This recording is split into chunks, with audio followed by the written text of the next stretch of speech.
Gazette du Togo, une vision sur l'actualité togolaise et sur le monde. Bonjour, merci infiniment de nous recevoir encore chez vous en ce jour pour la rencontre hebdomadaire, rencontre échange, nouveau numéro. Nous allons parler de la rentrée scolaire. Il y a une semaine, le 16 septembre dernier, les élèves du Togo ont repris le chemin de la classe. Après un peu plus de 2 mois de repos, de vacances, les acteurs du système éducatif ont mis les bouchées doubles pour que la rentrée soit effective. Il n'y a plus de report. On est habitué à cela maintenant il y a quelques 3-4 ans. Il n'y a plus de report de rentrée des classes.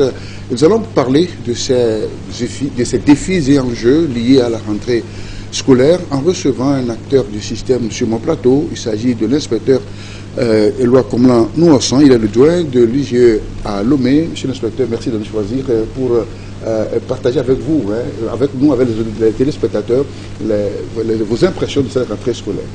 Le plaisir est à nous et c'est à nous également de vous remercier pour l'opportunité qui nous est donnée de pouvoir informer sur la rentrée, le démarrage de l'année scolaire. Voilà. Donc, vous avez cette invitation, merci pour votre disponibilité. Et donc, nous le disons, sur la rentrée scolaire, et donc, les parents sont appelés, donc, les élèves aussi, les apprenants, les enseignants, c'est tout le monde qui est mobilisé pour cela. Alors, dites-nous, monsieur l'inspecteur, que se passe-t-il dans la tête d'un doyen comme vous, lorsqu'on est dans la fièvre de la rentrée, une semaine après? Qu'est-ce qu'on peut en dire? Bon, déjà, le fait qu'on a bouclé la première semaine, ça fait un bon signe. Un bon signe et un ouf aussi, parce que à chaque veille de rentrée, il faut se poser la question si les choses iront bien dans le sens les élèves, les enseignants, les parents surtout auront les moyens pour pouvoir apprêter tout ce qu'il faut pour leurs enfants. Et effectivement, ça a été le cas. Nous ne pouvons que nous en féliciter et surtout qu'au niveau de l'IGE, nous sommes en charge de l'expertise, de l'évaluation du contrôle du système éducatif. Oui. Déjà, une rentrée réussie est un signe pour que l'année scolaire puisse aboutir si toutes les parties jouent leur partition. C'est ça. Alors, sans report, depuis quelques années, maintenant, il n'y a plus de report. Oui, en fait, disons que c'est pour cette année que les parents avaient souhaité. Voilà, c'est pour cette année que le 16 fixé officiellement pour la rentrée a vu les élèves arriver. Sinon, quelques années, jusqu'à l'année passée aussi, on laisse la première semaine de rentrée pour les enseignants et c'est à partir de la deuxième semaine. Mais en fait, pour cette année, on est retourné à ce qui se faisait avant. En fait, tout enseignant sait que quand la date de la rentrée est fixée, une semaine plus tôt, il doit être dans l'établissement parce que c'est là où on va tenir les réunions de pré-rentrée, affecter les classes, le matériel, discuter, tableau de service et discuter de la vie de l'établissement pour l'année à venir.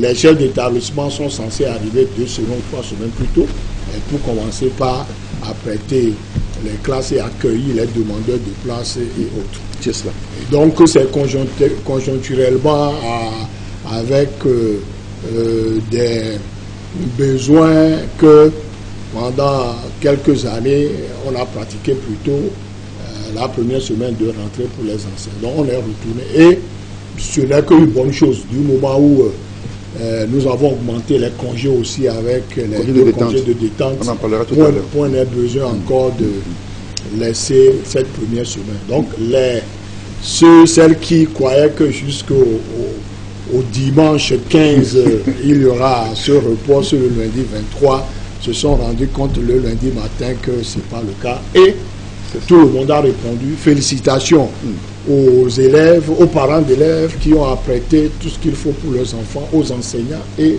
aux chefs d'établissement qui ont permis, aux inspecteurs qui ont permis que cette rentrée soit effective et que la nouvelle année scolaire puisse démarrer dans de bonnes conditions.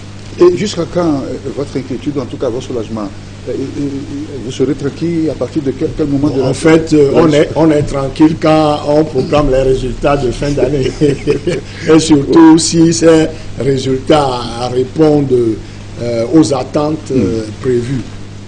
Mais je dis que on est dans l'ordinaire aussi. Il faut toujours commencer l'année. Commencer l'année ne signifie pas qu'il n'y aura pas des réglages à faire, il n'y aura pas des difficultés qu'il faut surmonter, surtout dans le public. on projette, on prévoit avec la carte scolaire, mais il peut arriver des situations non prévues qu'il faut gérer. Mais toujours est-il que les acteurs nécessaires pour faire dérouler une année scolaire sont là, sont formés et on n'a pas d'inquiétude à se faire. Nous pensons que dans les relations de travail aussi, les employeurs que sont l'État et les fondateurs d'établissements privés avec les travailleurs que sont les enseignants et le personnel administratif pourront toujours continuer par dialoguer pour que là où il y a à planer des difficultés, que ça soit fait, que ça ne débouche pas sur des conflits. Avec un déploiement conséquent du personnel d'encadrement sur le terrain? Avec un déploiement conséquent, et là aussi il faut s'en féliciter parce que hier c'était 130 en tout pour tout. Avec la nouvelle cohorte qui est sortie, qui a pris fonction, nous sommes passés à 350. Non, il y a eu 354 formés qui se sont ajoutés. Nous sommes passés environ à 450 personnels d'encadrement, ce qui nous permet d'être dans le ratio même de l'UNICEF, de l'UNESCO, et nous pensons que l'accompagnement pédagogique du personnel enseignant va être renforcé avec cet effectif et les choses iront encore davantage mieux. 16 septembre, c'était donc la date de rentrée scolaire au Togo. Les élèves ont effectivement démarré l'année nouvelle 2024-2025.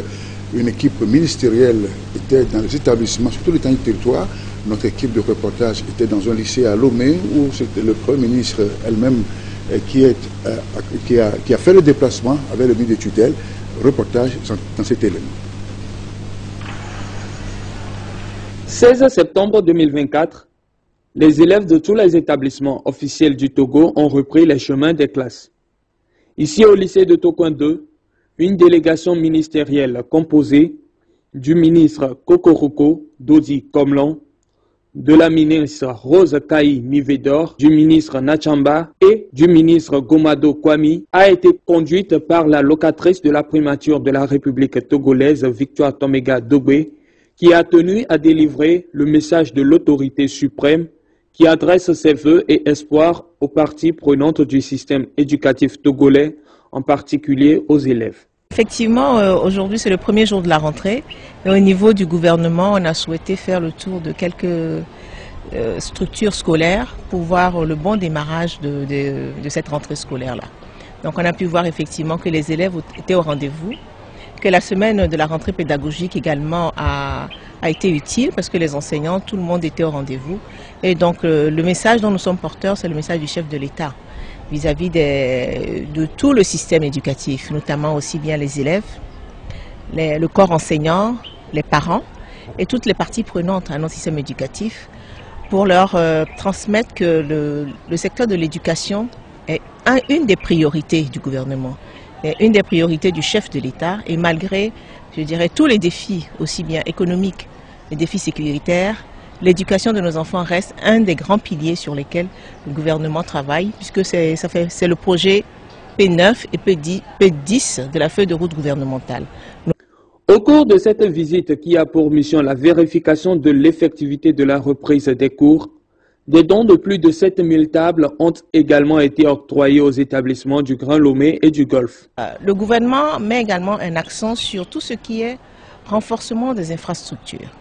Notamment, il y a eu la construction de nouvelles salles de classe, le réaménagement de nouvelles salles de classe, les équipements également en banc. Vous avez derrière nous un lot de tables bancs qui ont été délivrés déjà. C'est un lot globalement de 7300 tables bancs qui seront distribuées. Donc ici, il y a déjà un premier échantillon qui est là, mais ça sera distribué dans les écoles où on a identifié des besoins. Même scénario au lycée technique d'Adido Gomé qui a aussi connu la visite des ministres Kaïmi Vedor et Gomado Kwami en présence des inspecteurs d'enseignement et directeurs des enseignements, témoins de la cérémonie.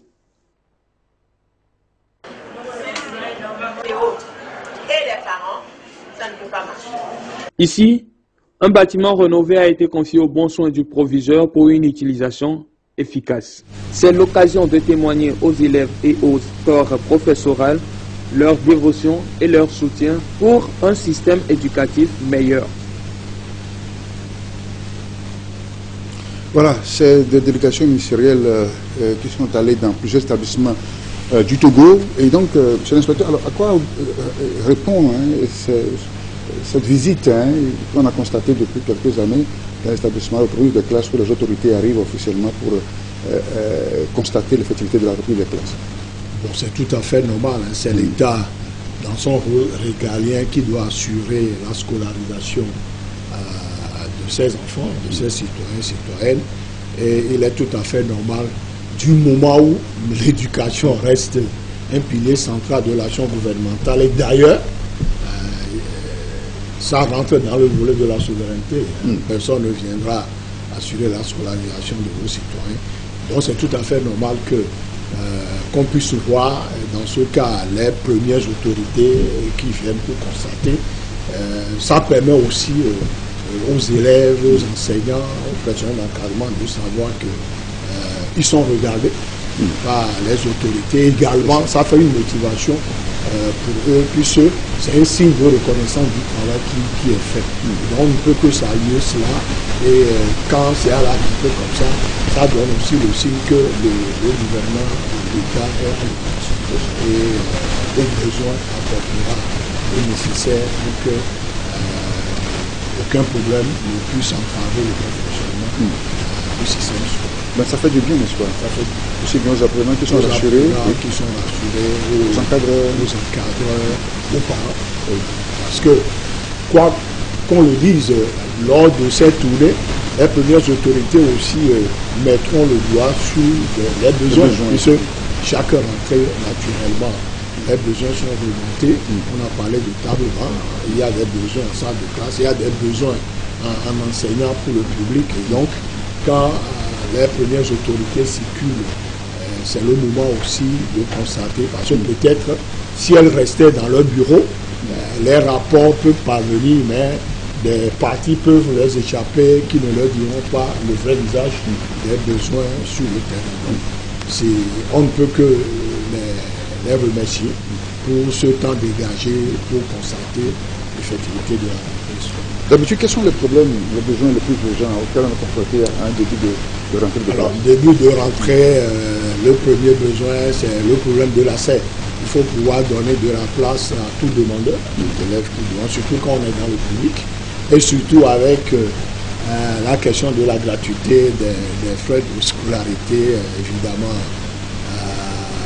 tout parent veut d'abord voir s'il ne peut pas gagner une place pour son élève. Donc, il y a dans le public le problème de l'accès, mais au fur et à mesure que les années passent avec les constructions de salles qui se font, ce problème est en train d'être jugulé. Également, il y a le problème d'enseignants. Il y a le problème d'enseignants qui se pose également dans le privé. Chaque que les enseignants seront avec vous et que bon, vous n'allez pas vous retrouver sans personne enseignant. Et sur les deux volets là évoqués, le troisième pilier, c'est d'avoir les intrants. Les intrants en termes de matériel didactique, manuel, de la craie, tout ce qu'il faut pour pouvoir conduire les évaluations. Donc, il faut être sûr d'avoir le minimum pour démarrer l'année avant d'ouvrir l'année. Sinon, on peut ouvrir l'année, mais rapidement se retrouver dans des difficultés. Donc, on fait tout ce retour-là avant de commencer. Tout ce retour est fait puisque... Les besoins sont exprimés d'avance, c'est ça? Il y a d'abord des projections qui se font avec la direction en charge de la planification et du suivi et évaluation des statistiques. Au niveau de la carte scolaire, on connaît à peu près le nombre d'élèves entendus quand on va ouvrir une année. C'est un jeu de calcul statistique. Et quand on connaît, on a en même temps le nombre de salles qu'il faut, le nombre d'enseignants, que ce soit dans le privé que dans le public. Donc déjà, à partir de ces informations, dans la préparation de la rentrée, on prend en compte ces besoins pour pouvoir les combler. Et maintenant, on vient croiser ces besoins avec la réalité entre les 2 semaines où le chef d'établissement ouvre son établissement et commence par faire la préparation, et la première semaine. La première semaine de rentrée permet, parfois on est obligé d'aller à 2 semaines pour avoir le vrai visage des besoins, mais du moment où on anticipe, il n'y a pas trop d'écart pour pouvoir combler ces besoins. C'est ça. Vous parlez des écoles privées aussi, hein, vous en avez... Oui, non, oui. Oui, les écoles privées, bien sûr, il faut pouvoir tenir les statistiques aussi parce que il faut reconnaître qu'à des endroits, s'il n'y a pas d'établissement privé, il y aurait problème. Les élèves seront obligés de parcourir de grandes distances parce que nous le reconnaissons que c'est pas... La carte scolaire prévoit des distances pour créer des établissements scolaires pour pouvoir permettre aux enfants de ne pas parcourir une trop grande distance pour y aller. Mais c'est pas partout, c'est réglé. Donc, nécessairement, quand on fait les comptes et on voit que le public ne peut contenir, d'ailleurs, pour cette année scolaire, on a environ 3 millions d'élèves, dont 72%, énorme, hein? Dont 72% dans le public. Ce qui veut dire on a 28% dans le public, dans le privé. Dans le privé. Et s'il n'y a pas les privés, les 28% risquent de venir gonfler et là, les effectifs vont encore exploser. Donc, du coup, on ne peut pas préparer une rentrée scolaire sans également avoir toutes les informations concernant l'enseignement privé, qu'il soit confessionnel ou laïque. Vous voulez apporter aussi de l'aide, c'est ça? On apporte de l'aide. Bon, il y a des établissements qui bénéficient les établissements confessionnels, ça on le sait. Oui. Il y a des subventions en ressources humaines, des enseignants de l'État qui sont dans ces établissements. Tout à fait. Oui. Les enseignants du primaire sont une partie payée par l'État.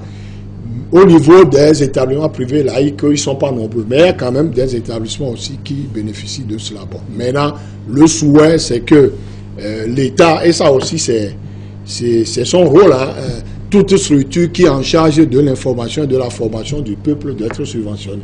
Et c'est pour ça d'ailleurs que les églises aussi sont subventionnées et que les journalistes, les syndicats sont subventionnés. Donc, l'idéal serait que l'État puisse également subventionner les établissements privés laïcs, mais attention, qui répondent aux normes. Voilà. Qui répondent aux normes. Rencontrez chaque nouveau numéro, comme l'a Eloanou Hassan, doyen de l'inspection générale de l'éducation. Et mon invité, c'est avec lui que nous parlons des défis et enjeux de la rentrée scolaire qui a déjà commencé il y a cela une semaine. Alors, inspecteur, permettez un retour sur les résultats de l'année passée, qui ont été en deçà, n'est-ce pas, des attentes des uns et des autres. Un résultat nettement en recul par rapport à ce qu'on a eu ces dernières décennies. Et qu'est-ce qui peut expliquer cela? Bon, disons d'emblée que pour ce qui concerne les performances scolaires, c'est pas une rivière qui coule en ligne droite, c'est toujours en dents de scie.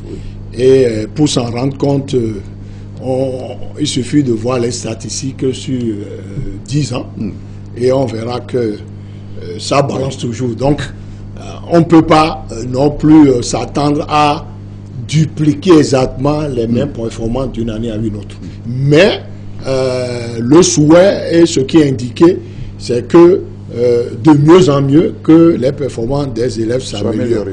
Et naturellement, pour ce qui s'est passé pour l'année 2023-2024, comme vous le dites, il y a eu vraiment du recul. Pour ce qui concerne le CEPD, le bac 1, on peut dire que même si on a reculé de 20 points ou un peu moins, ce n'est pas encore trop de points, puisque quand nous sommes autour de 70-71% de taux de réussite, il faut quand même s'en féliciter. Donc, le CEPD et le bac 1 sont restés à ce niveau, même s'il y a eu recul. C'est surtout pour le BPC et le bac 2 que ce recul va jusqu'à 30 points, 40 points, et c'est là où des interrogations méritent d'être posées. De la même façon que l'année passée, il y a eu des interrogations face à l'ampleur de la réussite. La société est comme ça. Se disait, d'aucuns même ont dit, mais nous connaissons ces élèves, comment ils ont fait pour avoir 98%, 93%. 100% même dans certains sont décrits. Hein? Et maintenant que c'est tombé 2024, c'est la même société qui dit, mais comment vous avez fait pour diviser le taux par 2? Mais ça peut s'expliquer et on a cherché les raisons.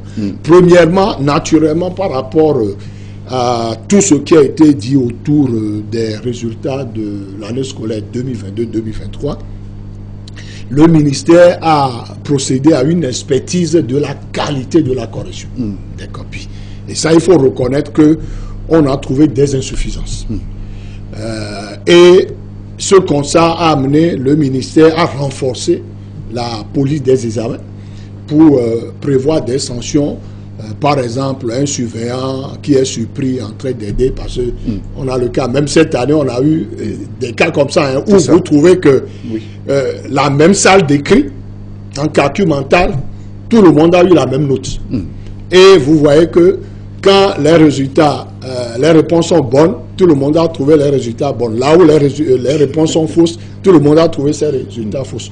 L'analyse montre que ce n'est pas les élèves qui ont les candidats qui ont décidé de le faire, il y a une personne extérieure qui a... Donc, on a prévu ça. Alors, ça a réduit la complaisance des surveillants, des correcteurs, et également à côté de ça, jusque-là, surtout pour le CEPD, c'est chaque centre qui avait son corrigé type. C'était le cas aussi pour le BPC il y a quelques années, mais après on a corrigé, où le corrigé type est national. C'est la direction d'enseignement en charge de cet examen. Quand c'est CEPD, c'est enseignement préscolaire primaire. Quand c'est BPC, Bac 1, c'est direction de l'enseignement secondaire général, qui est en charge de faire élaborer les corrigés types qui sont discutés les premiers jours quand les correcteurs se retrouvent. On stabilise et on retourne ces corrigés. Du coup, sur toute l'étendue du territoire, on a utilisé le même corrigé type. Un autre volet, c'est que avant aussi, au BPC, même au Bac 1, au BPC, au CEPD, les régions corrigeaient leurs propres copies. Et même au CEPD, les inspections corrigent leurs propres copies. Nous sommes des êtres humains. Si je sais que les copies de mes élèves font partie de celles que mon centre corrige, c'est ça. Bon, je peux être tenté d'avoir la main légère pour que mes élèves aussi en profitent. Alors, cette année, on a procédé au déplacement des copies entre les régions. C'est ça. Et du coup... sans aucun risque, c'est ça. Et du coup, si vous vous montrez trop large pour les candidats, vous ne savez pas là où les copies de vos élèves vont atterrir, ils le feront. Donc, ça a permis de juguler cette tentation à être dans la complaisance. Maintenant, au-delà de tout ça, il faut dire que il y a également la confiance de réussir sans effort de nos adolescents, surtout quand on est en troisième. Ils vous le disent que bon, ils sont conscients qu'ils ne travaillent pas, mais ce qui est sûr, ils vont dans le BPC. Alors, cette fois-ci, les choses ont été vues encore sous un an donné, ça l'expliquait. Et d'autre part, malheureusement, les deux matières qui sont des matières de réussite, à savoir la SVT et histoire-géographie, ont pour 2024 constitué des matières d'échec. Le taux de réussite n'a même pas dépassé 50%, alors que habituellement on est à 80%, à 70%. Donc, tout ceci ajouté peut expliquer au niveau du BPC ce qui s'est passé. Au niveau du Bac 2, bon, les candidats sont plus conscients, mais là aussi il faut l'évoquer quand même, que le fait que on a plafonné les points apportés par les matières facultatives à 4, au lieu de 20 comme auparavant, a fait que, et surtout que l'année, on n'avait pas commencé l'année avec cette information, bon, ça a joué. Mais ceci dit, ces conditions sont là maintenant, et je pense qu'à partir de cette rentrée, tous les candidats savent dans quelles conditions les examens se passeront. Et je suis sûr qu'il y a eu plus de conscience, que ça soit au niveau des élèves, au niveau des enseignants, au niveau des parents d'élèves. Et ça permettra à ce que les résultats de l'année scolaire 2024-2025 nous permettent de dire on est au-delà de 60%. Mais de vrais résultats. Tout à fait.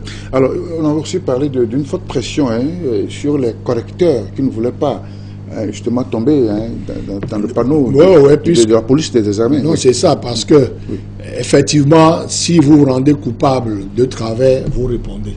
Vous répondez. Est-ce que ça n'a pas joué aussi de façon négative sur le... Non, ça ne peut pas jouer de façon négative. Plutôt, ça a permis d'avoir une bonne correction. Maintenant, quel que soit le pays dans lequel on est, quelles que soient les capacités docimologiques qu'on possède, on sait qu'il y a toujours un pourcentage de biais. C'est ça. Sinon, on ne pouvait pas réclamer et avoir gain de cause, ce n'est pas seulement au Togo. Mais l'essentiel, c'est de cantonner ces biais-là dans la plus petite marge. Et donc, moi, je dirais, vous ne pouvez, en tant que correcteur, vous ne pourrez avoir de pression que si vous faites partie de celles qui ne faisaient pas bien avant. Mais si vous faites bien, ce qu'on a édité comme complément avec des sanctions, bon, on dit... si toi-même, en corrigeant la copie, tu ne t'appliques pas et on voit que tu as laissé des parties que tu n'as pas corrigées. Quand tu laisses des parties que tu n'as pas corrigées, l'élève va réclamer après. Chaque fois qu'une réclamation aboutit, en fait, c'est une faiblesse pour le système d'évaluation. Bon, donc, si on te dit, mais voilà ce qu'il ne faut pas faire, c'est pas qu'on te coupe la tête. On ne te demande pas d'aller couper la tête à quelqu'un. C'est les bonnes règles qu'on demande au correcteur d'appliquer. Si je le fais, je ne dois pas avoir de pression, je ne dois pas avoir d'inquiétude. C'est ça. Bien, merci. Alors, il y a des mesures qui sont prises. Jusque-là, bon, il y a des facteurs que le ministère a identifiés, et notamment en commençant par l'utilisation du téléphone portable en milieu scolaire. Et une autre, un arrêté interministériel a été pris en ce sens. Alors, que dit concrètement la note? Alors, si nous prenons cette note, le libellé dit clairement portant réglementation de l'utilisation du téléphone portable en milieu scolaire. C'est différent de interdiction, c'est ça? C'est différent de l'interdiction au départ. Oui. Et on a défini en quoi consiste l'utilisation du portable en milieu scolaire en termes de manipulation et tout ça, tout ça. Et il y a l'article 3 qui précise les conditions dans lesquelles on peut utiliser le portable, à savoir contacter les parents en cas de nécessité, ou bien aujourd'hui nous sommes dans la digitalisation. Qu'on le veut ou non, on ne peut pas échapper à cela. Et le terminal populaire, démocratique, auquel on peut avoir assez facilement, c'est le téléphone portable Android ou comment l'autre marque, qui permet de se connecter à Internet. Donc, quand c'est l'enseignant qui fait la demande d'utilisation. Bon. Maintenant, il y a eu des débats, et il y a deux camps, ou bien trois camps. Il y a un camp qui dit que non, bon, le parent doit être en contact avec son enfant, il doit savoir où il est, surtout quand il sort de l'établissement. Et que bon, aujourd'hui, dire que on ne doit pas utiliser le portable, c'est comme reculer. C'est ça. D'autres disent non, mais nous on a été à l'école sans portable, nous avons réussi. Bon, là aussi on dira, il faut toujours vivre avec son époque. Avec son époque. Aujourd'hui, il y a le portable, on ne peut pas comparer avec l'autre. Mais, il y a une réglementation. Il faut reconnaître que les effets néfastes de l'utilisation inappropriée du portable aussi constituent des éléments d'échec au niveau de nos élèves. Parce que c'est de la distraction. Surtout, ce que nos jeunes font avec le téléphone. Bon, si effectivement c'est des recherches pour trouver des connaissances, compléter les informations que les enseignants ont données à l'école, si c'est ça qu'on fait, je ne pense même pas que... D'ailleurs, on verra la traduction dans les performances. Mais c'est autre chose. Soit c'est pour filmer l'enseignant, c'est pour prendre des faits divers, ou même aller sur des sites non recommandés, les réseaux sociaux. Et donc, du coup, l'enseignant est dans la classe, mais il n'a pas l'attention de tous les élèves. Je pense que c'est ça aussi qui a conduit à ce qu'on puisse réglementer. Et le Togo n'est pas le premier. Alors, on dit en dehors de ces deux cas, quand on surprend avec le portable en milieu scolaire, on le retire sans restitution. Naturellement, si vous récidivez, ça peut aller jusqu'à l'exclusion. Mais les débats que ça soulève, moi je pense que Aujourd'hui, comme les autorités commencent par le souligner, le mieux pour éviter tout problème, c'est de ne pas venir avec le portable. C'est plus simple. Et en ce moment, votre attention, votre énergie est concentrée sur ce pourquoi vous êtes venu dans l'établissement. Maintenant, quand vous sortez, vous rentrez à la maison, les enseignants donneront du travail de recherche. Oui. Les élèves à la maison, que ce soit à partir d'un ordinateur connecté ou bien à partir du portable, à partir d'une tablette, vont utiliser le numérique pour compléter leurs connaissances et s'exercer. Ça, on ne peut jamais bannir cela. Mais en milieu scolaire, il faut que l'élève ait toute son attention, toute son énergie concentrée sur. Et même, le portable en milieu scolaire fait que quand les élèves sortent en récréation, vous les voyez, c'est chacun avec son portable. Il n'y a plus cette communauté éducative où vous êtes obligé de causer entre vous, d'essayer de comprendre un peu ce que l'enseignant a dit et tout ça. Non, chacun est avec son portable et finalement, c'est l'individualisme poussé qu'on développe. Voilà un peu tout ce qui tourne autour, mais nous pensons que c'est quand même une bonne chose que l'élève puisse se départir du téléphone portable lorsque il est en milieu scolaire consacré aux activités d'apprentissage. Alors, qui est chargé de faire cette surveillance, de faire ce travail? Alors, comme la décision l'a demandé aussi, en fait, chaque établissement doit transcrire cette disposition dans son règlement intérieur. Oui. Et quand le règlement intérieur contient des interdictions, naturellement, c'est la direction, l'administration de l'établissement, avec les surveillants, si on est au secondaire, le directeur d'école, si on est au primaire, y compris les enseignants. Et même cette décision indique au personnel enseignant et administratif de l'établissement de savoir utiliser le téléphone pour donner le bon exemple. Ah bon? Oui, c'est dit aussi pour donner le bon exemple. Parce que non, le téléphone n'est pas interdit pour le personnel enseignant. Mais quand vous êtes en classe en train de faire cours et vous devez toujours sortir pour prendre des appels et tout ça, bon, à moins que ça soit le président de la République ou bien le ministre qui vous appelle, c'est pas bien. Parce qu'on dit aux élèves, vous n'utilisez pas le téléphone. Mais l'enseignant qui, chaque 10 minutes, sont pour aller prendre des coups de fil. Finalement, les élèves aussi sont des êtres humains. Si on est en terminant en première, c'est des jeunes. C'est ça. Alors, ils viendront vous dire à vous aussi que vous les perturbez. C'est ça. Oui, mais il y a des enseignants qui ont leur cours sur le portable, sur la tablette. Alors, jusqu'à aujourd'hui, nous disons qu'on ne peut pas interdire à un enseignant de préparer ses fiches pédagogiques numériquement.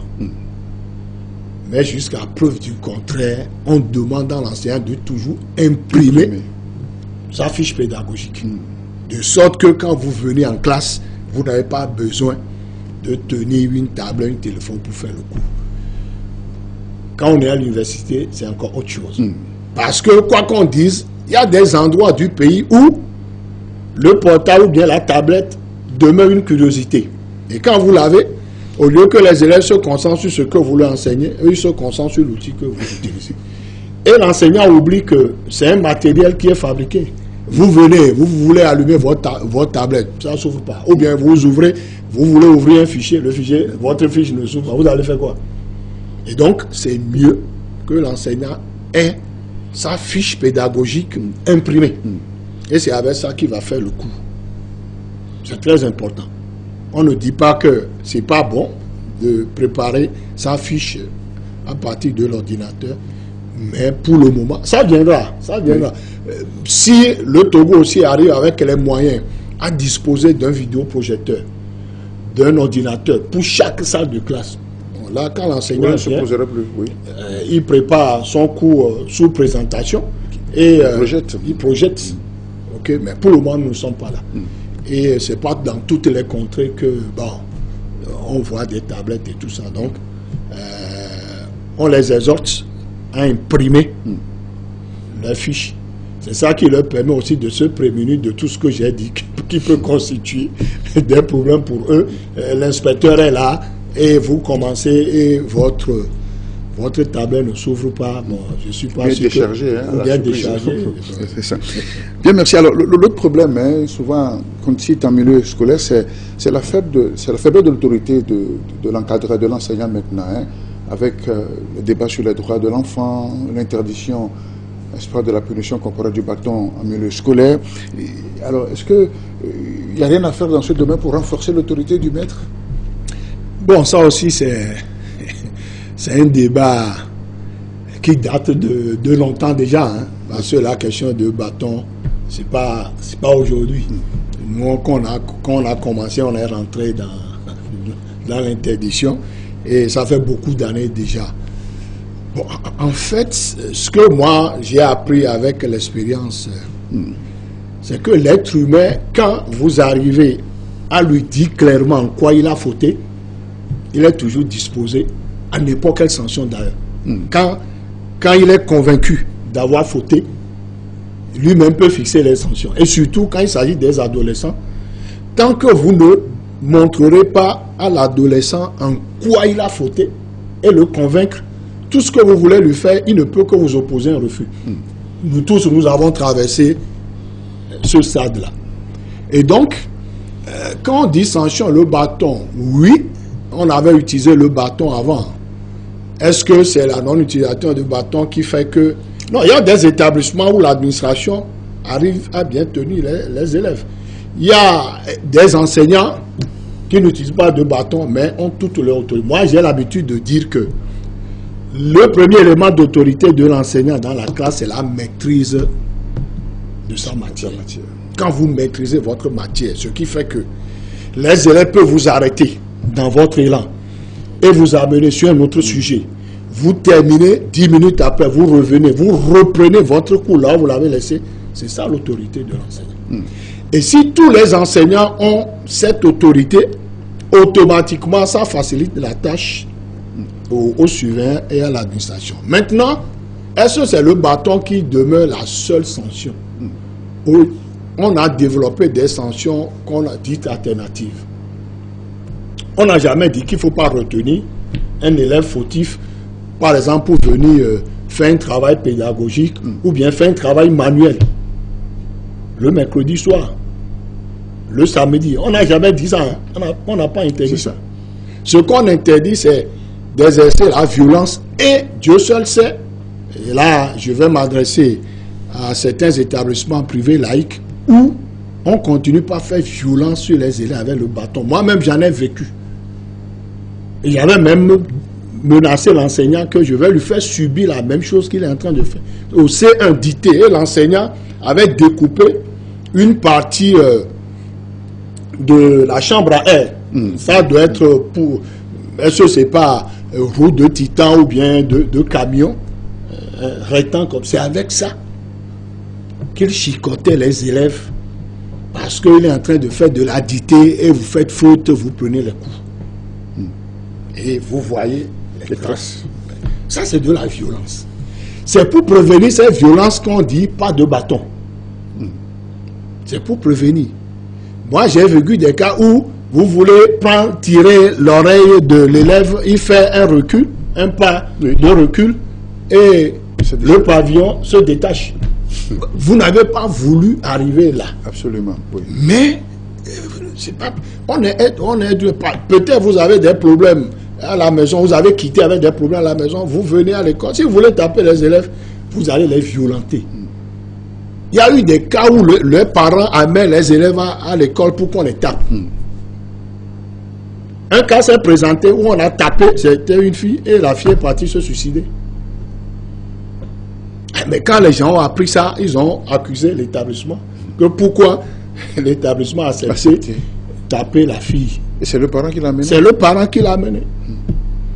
Donc, la question du bâton, je pense que pour le moment, ce qui serait à renforcer, c'est de former tous les enseignants en matière de punition alternative. Et si tous les enseignants ont ces punitions, les surveillants, les chefs d'établissement, bien sûr, quand vous retenez des élèves, vous retenez vous aussi. C'est ça. Et qui ne viennent même pas parfois. Hein, bon, maintenant, quand ils ne viennent pas, ce n'est pas gradation. Quand il revient, une fois, il n'a pas répondu, on convoque les parents. Une deuxième fois, on va convoquer les parents. Si ça ne marche pas, il y a toujours la gradation. On commence par une exclusion temporaire et après, il y a une exclusion définitive. Sauf qu'il y a des enfants caractériels. Eh bien, si l'enfant est caractériel, en ce moment, ce n'est plus l'établissement qui doit être responsable de son redressement. Il faut aller vers les structures dédiées. Là, il faut des psychologues. Parce que l'enseignant, le chef d'établissement, il n'a pas toutes les compétences pour s'occuper des cas. Il y a certains cas, vous ne pourrez rien. Alors là, il faut chercher les spécialistes qui doivent maintenant... Parce que eux, quand ils viendront, ils comprendront d'abord le problème de l'enfant et ils indiqueront la voie à suivre. C'est ça. C'est simple. Mais, une fois encore, il y a un débat qu'il faut organiser avec... les organisations de défense des droits de l'homme, les sociologues de l'éducation, les parents d'élèves, les enseignants. Parce que effectivement, certains aussi, ce qui se dit, c'est que parfois, certaines associations de défense des droits des enfants exagèrent ou bien elles-mêmes ne comprennent pas trop bien les choses. Ça fait que, à un moment donné, tout le monde est embrouillé. Et l'éducation qu'on doit pouvoir donner, quand vous êtes au village, allez travailler avec ses parents dans le champ qui vous nourrit, c'est pas un non-respect des droits de l'enfant. C'est ça. Mais quand c'est pas bien dit, les gens croient que on leur interdit tout. Et du coup, quand on est à l'école, on voit certains enfants qui disent ah, moi je veux pas avoir de problème. Voilà. Si tu veux être tranquille pour suivre le cours, tu suis. Mais si tu veux perturber, je te dis rien, continue. Alors que ça doit pas être le cas. L'enseignant ne peut pas laisser un élève perturber le cours. Si vous essayez de le raisonner, il ne vous écoute pas, vous faites appel à la direction, vous faites appel à la surveillance. Donc, il ne faut pas démissionner non plus, parce que cette démission aussi fait que les élèves en difficulté qu'on doit pouvoir accompagner et récupérer une bonne partie, nous ne le faisons plus. Et du coup, ça vient augmenter aussi les élèves qui sont en échec. C'est ça. Oui. Alors, des élèves qu'on retrouve dans la rue pratiquement toutes les heures, parce que bon, qui viennent en retard, qui sont absents. Qui escaladent les murs de l'établissement pour qui choisissent les cours. Qui choisissent les cours. Bon, comme je le dis, nous sommes dans une société. Et habituellement aussi, moi, très souvent, je nous renvoie à nous-mêmes. Nous, adultes, parfois, il y a des parents qui se prennent et disent, bon, maintenant, on est entre nous. Bon, regarde-toi quand tu avais le même âge que ton enfant. Il faut te voir quand tu étais au CEG. On va voir que nous aussi, nous avons fait des choses similaires, sauf que peut-être, c'était pas avec ce degré-là. C'était pas avec ce degré. C'est pour dire que, c'est pas à vous que je vais l'apprendre, vous êtes dans votre job. Comme je le dis, l'adolescent, c'est toujours défier l'autorité de l'adulte. Et nous tous, nous l'avons fait. Bon, mais la société est telle qu'il revient aux adultes de mettre les jeunes et les enfants dans le droit chemin. Mais comme là, on appartient à deux classes différentes, à un moment donné, la compréhension n'y est pas. C'est pourquoi les parents aussi doivent être formés pour pouvoir comprendre leurs enfants et savoir d'abord, qu'ils sont à un stade où ça ne peut être que comme ça, leur montrer qu'ils sont en train de traverser une période et que nécessairement ils doivent se laisser guider par les adultes. Quand c'est pas ça, bon, vous pouvez tout dire, vous ne pouvez pas retenir l'enfant. Au moins, il est sûr qu'à midi, même si vous le gardez dans l'état, à midi, il va sortir, s'il ne revient pas. Donc, il y a beaucoup de choses qui tournent autour de cela, mais la question du bâton, bon, il ne faut pas qu'on se dise sans ça, on ne peut rien. Non, on peut beaucoup de choses. On aurait préféré peut-être dire éviter l'excès, parce que vous l'avez bien expliqué. Parce que parfois, ça peut devenir carrément de la violence. Oui, oui. Et surtout dans les établissements primaires. Et je le dis ici, l'enseignement privé laïque fait du bon job d'ailleurs. Pour les examens passés, le privé, que ça soit, bon, habituellement le confessionnel est en première position, mais pour les résultats scolaires de 2024, le privé laïque aussi a pris le pas sur le public. Donc il y a du travail qui se fait, mais en même temps, il y a certains établissements qui font de la violence. l'année passée, on a eu à gérer un cas où, tout simplement parce que au CPD blanc, l'enfant n'a pas eu la moyenne. Si vous voyez les fesses, le dos de l'enfant là, c'est 4 gars qui l'ont tenu, le directeur derrière. Alors que c'est un enfant d'un enseignant d'école normale de formation des professeurs d'école. Vous voyez? Non, ça devient de l'essai. Ça devient de l'essai. Et ou bien on met l'enfant à genoux sous le soleil. Vous ne connaissez pas l'état de santé de cet enfant. Il va tomber et mourir tout à l'heure. C'est là où vous allez vous demander, mais comment? C'est pas ça que j'ai voulu faire. Mais c'est déjà fait. Donc, je finis pour dire, les parents, quand il n'y a pas de problème, ils seront les premiers à vous dire, tapez nos enfants. Quand vous les taperez, quand vous les taperez, et il y aura une plaie, c'est le même parent qui va vous demander, est-ce que je vous ai demandé de taper mon enfant jusqu'au sang? Comme il y a une mesure qu'il a donnée pour qu'on... Voilà. Donc pour tout éviter... évitons le bâton. On a d'autres punitions alternatives et on a d'autres personnels spécialisés. Quand c'est un élève qui est caractériel, on va le confier à d'autres structures qui nous aideront à le gérer. C'est ça. Bien, merci. Autre préoccupation, ce sont les congés de détente initiés depuis l'an passé. Alors, inspecteur, quel est le bien fondé de ces pauses-là que nous observons entre les deux début des deux trimestres? Oui, bon. À cette question aussi, je dis souvent, si vous êtes un enseignant qui fait votre job consciencieusement, vous ne pourrez que saluer l'institution de ces congés de détente. Parce que les gens oublient que, et pour les élèves, pour l'enseignant, pour l'élève, la charge éducative à laquelle on le soumet, quand c'est en continu, les gens oublient qu'il y a la fatigue intellectuelle qui s'installe. Et donc, c'est normal. Et d'ailleurs, on dit, pour un adulte, il ne faut pas tenir des réunions qui vont au-delà d'une heure, qu'après, bon, l'adulte n'est plus...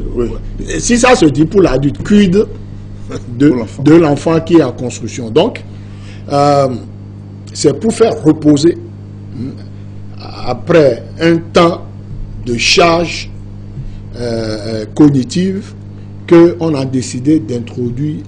Et je dis, c'est rien d'extraordinaire. Nous avons déjà des congés de Noël et de Pâques. Oui, c'est la même chose. Sauf que, au lieu d'attendre 3 mois, non, c'est pas suffisant.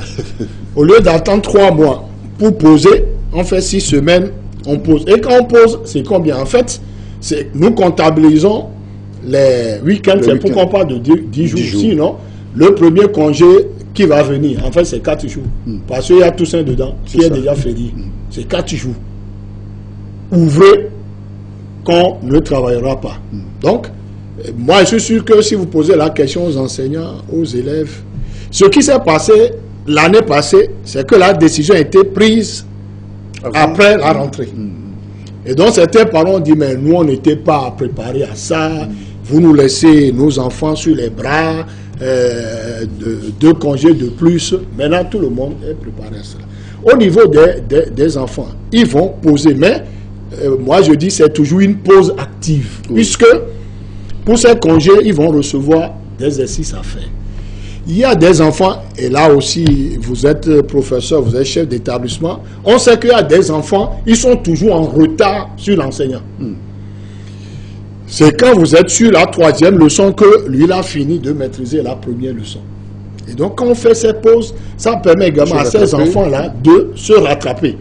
Et les enfants qui sont en difficulté, qui ont déjà en 6 semaines accumulé des difficultés, on va s'occuper de ces enfants aussi. Les autres qui n'ont pas de problème, ils vont continuer par se renforcer. Est-ce qu'ils en sont conscients? Parce que souvent, le temps de repos, là, ils pensent que c'est juste pour se reposer, se distraire et faire autre chose, en dehors de cahier de cours. Pour les congés, comme on le dit, il faut aux enseignants aussi de pouvoir sensibiliser les élèves, leur dire ce pourquoi on donne ces congés. Mais toujours est-il que les congés qui sont donnés, il faut que avec la moitié du temps, l'élève puisse se reposer. Parce qu'on est intelligent que lorsqu'on a eu le temps d'oublier, on se rappelle ce qu'on a oublié. Sinon, si vous devez continuer par lire, prendre connaissance, et on vous pose des questions, vous répondez, vous n'êtes pas intelligent. L'intelligence n'est assurée que lorsque vous avez eu le temps d'oublier pour vous remémorer ce que vous avez oublié. Donc, c'est normal que les élèves aussi, à un moment donné, puissent ne rien faire. Pendant les congés, celui qui n'a pas de difficulté, peut-être va se dire, quand je me réveille de 10h à midi, je vais travailler.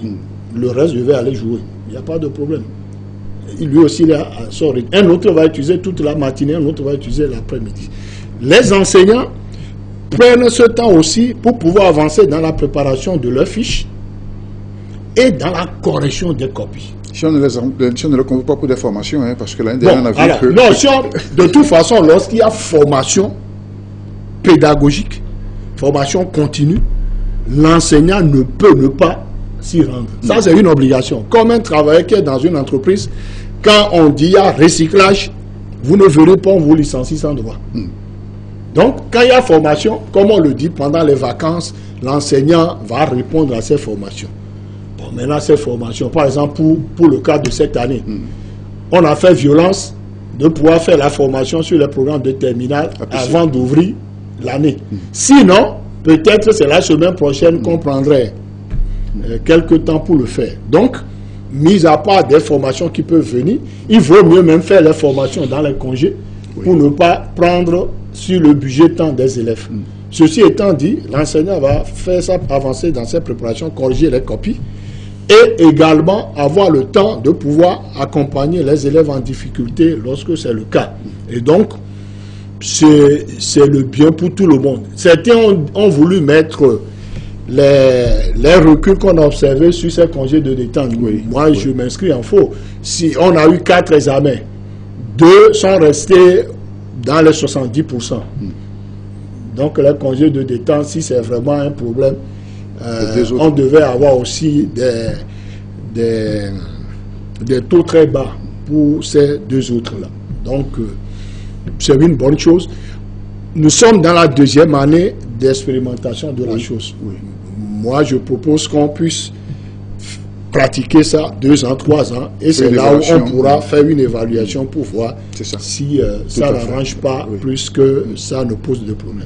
Dernier volet de notre discussion, c'est l'APC. L'APC qui atterrit cette année à cette rentrée en terminale. Approche par compétence qui remplace l'autre système qui a été toujours en vigueur.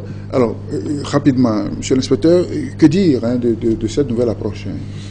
Pas l'expérience que vous en avez faite, hein, parce que les élèves de 6e qui l'ont commencé sont actuellement en terminale. En fait, l'APC ne vient pas remplacer l'approche par objectif. L'APC prolonge.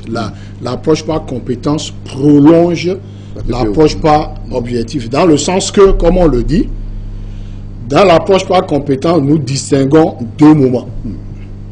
L'installation des ressources.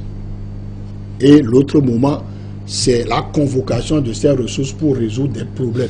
Et nous disons qu'il faut que ces problèmes soient des problèmes qui sont proches du vécu de l'élève. C'est pourquoi on les appelle situation problème. Alors, l'approche par compétence, c'est tout simple qu'on a fait le constat qu'avec l'approche par objectif, ou par exemple, si on veut caricaturer, vous voulez apprendre à conduire une voiture. Vous allez en auto-école. Aujourd'hui, on vous apprend à mettre le moteur en marche. Vous arrivez à mettre le moteur en marche. Vous avez réussi cette étape. C'est ce que nous appelons, vous avez réussi l'objectif, mettre le moteur en marche. Un autre instant, on vous apprend à passer, embrayer et passer la vitesse que vous faites. Vous avez réussi cet objectif. Un autre moment, on vous apprend à régler le siège, les rétroviseurs, tout ça, tout ça. Et ensuite, il y a le code de la route qu'on vous apprend. Mais tant qu'on ne vous mettra pas dans la circulation, dans une voiture, pour convoquer toutes ces ressources-là, faire attention aux autres usagers, quand il faut tourner, vérifier si c'est dégagé, rétrograder, accélérer, vous n'êtes pas compétent à conduire une voiture en circulation. C'est la même chose qui est transposée dans l'éducation. Avant, on a les objectifs. Il est capable de construire un triangle, si je reste en mathématiques. Il est capable de calculer l'air. Bon, l'élève le fait de façon séparée. Mais tant qu'on ne lui donnera pas une situation problème qui va l'amener lui-même à aller sélectionner les ressources pertinentes pour régler le problème, évidemment, cet élève ne sera pas compétent. Et c'est ça qui fait que, surtout, dans la formation professionnelle, enseignement technique, on se rend compte que la formation qui est donnée n'est pas en adéquation. Que les gens ont reçu des formations, mais sur le terrain, ils n'arrivent pas à exercer. C'est parce que, tout simplement, ils ont été formés à faire des tâches saucissonnées, mais ils n'ont pas été formés à convoquer l'ensemble des ressources pour travailler des tâches complexes qui correspondent aux situations complexes. Donc, nous avons évolué au niveau du secondaire et cette année scolaire 2024-2025 voit l'entrée en vigueur des nouveaux programmes sous l'approche par compétences en terminale. Et le bac de 2025 sera le premier que nous allons passer en APC. Et d'ailleurs, au niveau du projet d'harmonisation du baccalauréat dans l'espace UEMOA, le Togo sera le premier pays qui va faire passer son examen en APC dans toutes les matières. C'est ça. Est-ce que toutes les conditions sont réunies? Les manuels sont là, la formation... Il n'y a jamais une réunion de toutes les conditions en termes de maximum. Pour pouvoir appliquer une approche, il faut former les enseignants dans cette approche, dans la mise en œuvre de cette approche. Il faut également des programmes qui permettent de mettre en œuvre l'approche, puisque l'approche par compétence demande du temps. C'est pourquoi les programmes sont calibrés. Du temps et du travail. Du temps et du travail. C'est pourquoi les programmes sont calibrés pour tenir au maximum. Quand c'est trop, c'est 26 semaines. Sinon, c'est 25 semaines. Parce que les périodes d'intégration, c'est du temps qu'il faut accorder. Ça fait partie maintenant. Ça fait partie. Intégrante. En tout cas, s'il n'y a pas... C'est les périodes d'intégration qui montrent qu'on est en APC. Parce que, comme je le dis, du moment où l'APC prolonge la PPO, la pédagogie par objectif, dans l'installation des ressources, si je convoque la pédagogie par objectif, quelqu'un qui vient ne saura pas que je suis en approche par compétence. Oui. Parce que je ne fais qu'installer les ressources. C'est quand on arrête et on se met en période d'intégration où on donne une situation complexe aux élèves.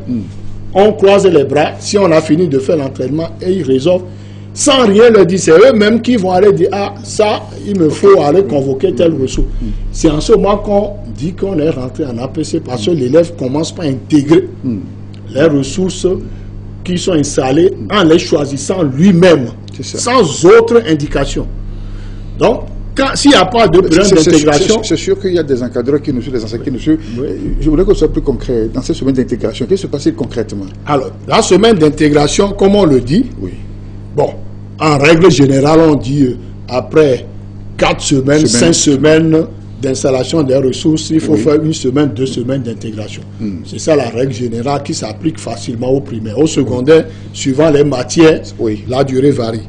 Mais c'est qu'on doit toujours voir dans l'organisation pédagogique qu'il y a eu un temps où l'enseignant a installé des ressources. Les ressources, c'est quoi? Il a fait une pause, n'est-ce pas? Les ressources, c'est quoi? C'est les savoirs, savoir-faire, savoir-être, ou bien objectifs, attitude et habileté. Donc, il a fait ça.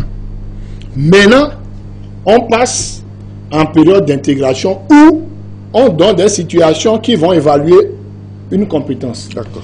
Alors, l'enseignant vient avec 3 situations complexes. Une première, surtout s'il est dans l'entraînement. Par exemple, cette année, un élève sur 2 en terminale est un redoublant. Un redoublant qui voit l'approche pour la première fois. Il faut nécessairement qu'on apprenne aux redoublants de la terminale comment on résout une situation complexe et comment on la corrige avec la grille. Tant qu'on ne le fera pas, nous aurons 2 types d'élèves dans les classes. Ceux qui sont venus de première, qui ont été en contact avec l'approche, et les redoublants qui étaient dans la PPO. Donc, Pour l'entraînement, on va donner une première situation complexe qu'on peut faire résoudre en groupe. Oui. Maintenant, une deuxième qu'on donne, et là, c'est dévolu individuellement aux apprenants. Chacun doit résoudre sans l'apport de l'enseignant. On va corriger. Chaque fois, on corrige et on montre la grille. Parce que là aussi, nos enseignants, en période d'intégration, ils ont des situations complexes. Ils donnent, ils corrigent. Le corriger n'est pas encore APC. C'est quand on va faire venir la grille, comment on est arrivé à dire que la production est pertinente. C'est l'enseignant montre. Voilà, c'est ces éléments qui font qu'on dit que la production est pertinente. C'est ces éléments qui montrent que votre production est cohérente. Si on ne fait pas cet exercice chaque fois en période d'intégration, les élèves vont résoudre la situation complexe comme tout exercice. Si on est en maths, c'est comme tout exercice. La preuve, on ne met pas sur les preuves situation complexes. C'est un exercice en soi. Donc c'est pourquoi on invite, s'il y a des collègues qui n'ont pas compris qu'en période d'intégration, chaque situation complexe qu'on prévoit doit avoir son corrigé et doit avoir sa grille de correction. Et la grille de correction doit être remise aux élèves. Parce que c'est ça qui constitue les exemples sur lesquels ils vont se baser pour savoir que lorsqu'on dit que j'ai bien utilisé les outils de la discipline, voilà comment ça se matérialise face à cette situation complexe. C'est très important. Sinon, on va toujours croire qu'une situation complexe est un exercice difficile. Bien, merci, inspecteur Komla Loanouassan. Vous êtes le doyen à Liège et à Lomé. Vous avez été mon invité pour parler de ce problème de rentrée, défis et enjeux de cette année scolaire. On a parcouru tout ce qu'on peut rencontrer comme difficultés d'approche sur le terrain. Que dire en fin d'entretien, aussi bien aux apprenants, aux enseignants, aux parents d'élèves que nous sommes? Merci beaucoup pour... à l'autorité aussi. Oui, à l'autorité, au système. Non, je commencerai d'abord par m'adresser aux enseignants, puisque nous disons que quand l'élève n'a pas bien travaillé, on cherche d'abord du côté de l'enseignant, pas du côté de l'élève. Il faut qu'on s'assure que l'enseignant fait son travail avant d'aller voir ce qui s'est passé au niveau des élèves. Donc, pour les enseignants, c'est notre tâche. Et c'est pourquoi on dit il ne faut pas être enseignant par défaut. Parce que si vous êtes enseignant par défaut, ce qui est sûr, vous ne serez jamais heureux. Parce que ce n'est pas un métier, c'est pas par ce métier qu'on va être riche, si c'est la richesse qu'on poursuit. Mais c'est un métier noble.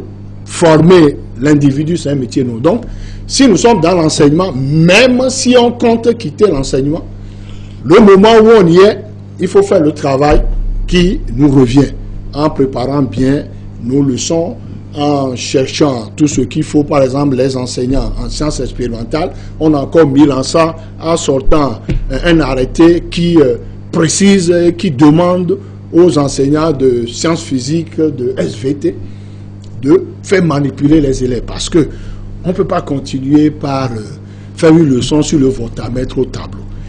Donc, préparer nos cours, faire des évaluations, corriger les copies et surtout déceler, en rendant compte, déceler les élèves qui sont en difficulté pour les accompagner. Pour les élèves, comprendre qu'on ne peut pas réussir sans effort. Il faut être studieux.